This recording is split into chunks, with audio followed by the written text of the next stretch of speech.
Edisonat përshëndes, një vit i mbar për prodhimin e gështenjës, çfarë thonë fermerët?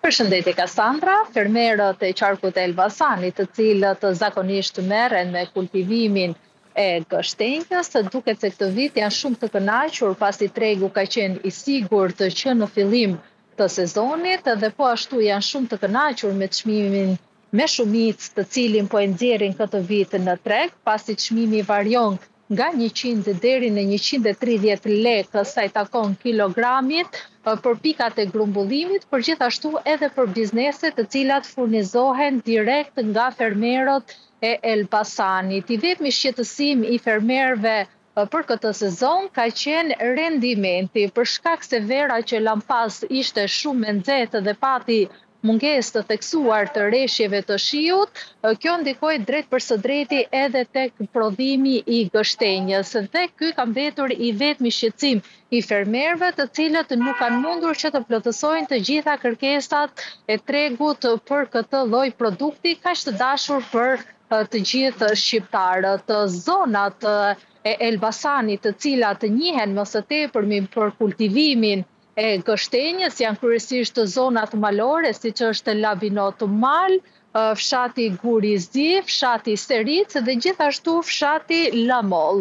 Të katërt këta fshatra ka një sipërfaqe rreth 300 hektar të mbjella me gështenjë dhe në total sipas statistikave nga Bashkia e Elbasanit janë rreth 95.000 rënjë gështenja, të cilat furnizojnë jo vetëm Elbasanit me këtë produkt, por gjithashtu edhe tregjet si brenda edhe jashtë vendit. Ka një kërkesë shumë të lartë edhe nga tregjet jashtë vendit për këtë produkt, pasi sipas specialistëve të bujqësisë, gështenja e cila rritet në këto fshatra të Bashkisë e Elbasanit ka një cilësi shumë të mirë dhe një shije gjithashtu shumë të mirë. Ndaj është shumë e kërkuar.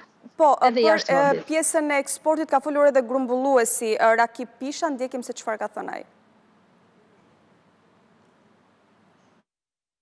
Po prap ne po mundohemi që ta marrim kur thon llafes, po vim katëri kur thon. Edhe e mira është që ne këtë vend mos ta harrojmë. Sidomos për gështenjë, që është pjesa. Problemi që ndron që këtu është shumë cilësore, është bio, kur thon llafes, mallet që vim marrim ne këtu. Italia trej shumë. Përveç se ne kemi problemet tona ne me italianin, me pagesat, me transportin, me gjitha këto. Po prap jemi mundu, ja kemi dal, kemi pas sukses edhe për këta edhe për ne. Një fjalë, tu është një gjë që kjo është e gjitha. Diku ke shkon të e gjitha me fjalë lujs, jo se janë vetëm këtu. E mira është për këta dhe një ratë para është se ne jemi shumë konkurrent dhe është gjë më e mirë që jemi konkurrent shumë, që ngrihet çmimi për këta, nuk e ulet çmimi.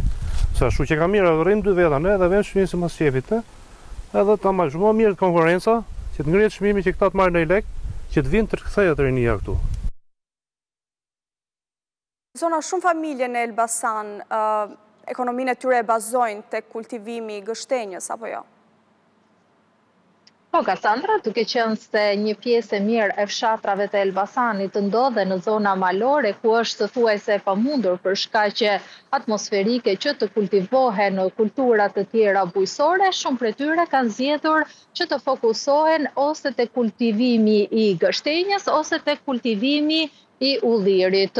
Janë dy nga produktet më të kërkuara në vendin tonë, por gjithashtu kanë edhe një treg të sigurt i jashtë dhe pjesa më e madhe e familjeve kultivojnë këto dy lloje kulturash që nga viti në vit kanë çmim shumë të mirë, por gjithashtu kanë edhe kërkesën e tregut dhe për familjet të cilat merren me këto është një mënyrë ekonomie shumë e mirë.